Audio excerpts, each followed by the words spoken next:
Assalamualaikum warahmatullahi wabarakatuh. Perkenalkan, nama saya Ika Dwi Astuti dengan NIM C1C022086 dari R14 Akuntansi pada mata kuliah Perpajakan. Pada kesempatan kali ini saya akan menjelaskan materi yang berjudul Dasar Perhitungan Pajak, Depresiasi, dan Amortisasi. Yang pertama adalah dasar pengenaan pajak.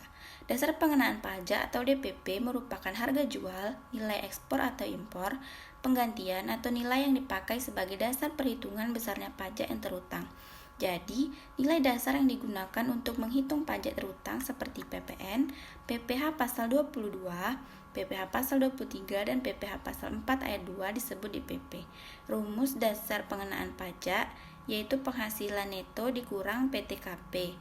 Penghasilan kena pajak wajib pajak orang pribadi sama dengan penghasilan neto dikurang PTKP.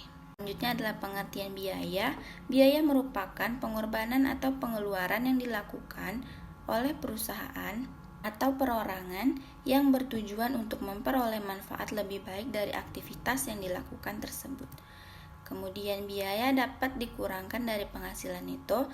1. Biaya penelitian dan pengembangan perusahaan yang dilakukan di Indonesia. Yang kedua, biaya beasiswa, magang, dan pelatihan. Yang ketiga, iuran kepada dana pensiun. 4. Kerugian karena penjualan atau pengalihan harta yang dimiliki dan digunakan dalam perusahaan atau yang dimiliki.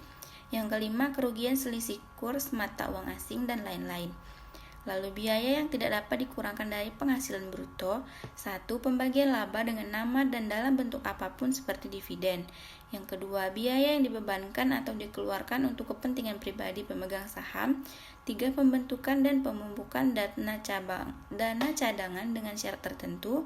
Dan yang keempat, premi asuransi kesehatan, asuransi kecelakaan, asuransi jiwa. Selanjutnya adalah penghasilan kena pajak. Penghasilan yang dijadikan dasar dalam perhitungan PPh atau pajak penghasilan. Cara menghitung penghasilan kena pajak yaitu penghasilan neto dikurang biaya yang diperkenankan Undang-Undang PPh. Lalu yang kedua, menghitung penghasilan kena pajak dengan menggunakan norma penghitungan penghasilan neto. Besarnya penghasilan neto adalah sama besarnya dengan presentasi norma penghasilan neto dikalikan dengan jumlah peredaran usaha atau penerimaan bruto pekerjaan bebas setahun. Selanjutnya, penghasilan tidak kena pajak atau PTKP. Penghasilan tidak kena pajak adalah salah satu komponen penting dalam penghitungan pajak penghasilan atau PPh. PTKP digunakan sebagai komponen pengurang atau penghasilan bruto yang diperoleh wajib pajak. Selanjutnya adalah tarif PTKP. Yang pertama, penghasilan tidak kena pajak untuk diri wajib pribadi atau orang pribadi adalah sebesar Rp54 juta.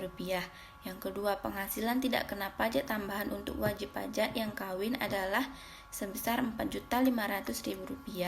Lalu yang ketiga, penghasilan tidak kena pajak tambahan untuk seorang istri yang penghasilan dengan suami digabung adalah Rp54 juta. Materi selanjutnya adalah depresiasi. Depresiasi adalah biaya yang timbul karena penggunaan aktiva tetap atau aset tetap. Jadi, biaya depresiasi adalah biaya yang muncul karena aset tetap yang digunakan mengalami penurunan manfaat atau penurunan kualitas.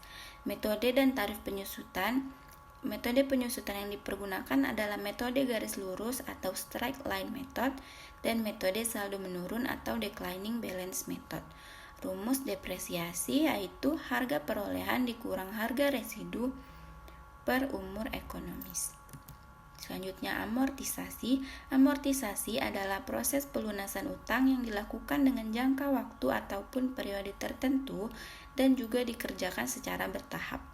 Cara menghitung amortisasi yaitu menghitung amortisasi pinjaman pada bulan pertama, dan metode dan tarif amortisasi, harga perolehan harta tak berwujud dan pengeluaran lainnya termasuk biaya perpanjangan hak guna bangunan, hak guna usaha, hak pakai, dan muhibah atau goodwill yang mempunyai masa manfaat lebih dari 1 tahun diamortisasi dengan metode garis lurus atau straight line method dan metode saldo menurun atau declining balance method. Terima kasih, sekian tadi sedikit penjelasan presentasi dari saya. Lebih dan kurangnya mohon maaf. Wabillahi taufiq wal hidayah. Wassalamualaikum warahmatullahi wabarakatuh.